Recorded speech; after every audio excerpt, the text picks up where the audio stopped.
চলেন আমি দুই একটা হাদিস থেকে দেখাই।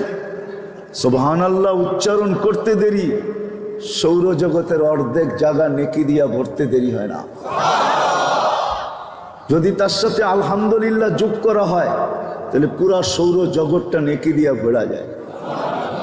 লা ইলাহা ইল্লাল্লাহ উচ্চারণ করতে দেরি মিজানের পাল্লা ভরতে দেরি হয় না। আপনি আবার পাইবেন না মিজানের পাল্লাটা অনেক ছোট, ঠিক না? হাদিসে এটাই পাওয়া যায়, সমগ্র সৃষ্টি ওটার ভিতরে রাখলেও একটা ডিমের সমান হবে, ডিমের সমান।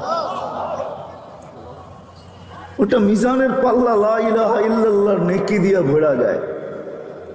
কিছু জিনিস কর্ম আছে করতে দেরি, ফেরেশতা আমার অনুগত্য হইতে দেরি হয় না। মসজিদে যে বাউজু বসা থাকতে দেরি, ডান দিকে এক ফেরেশতা আইসা আমার জন্য হাত উঠায়া দোয়া করতে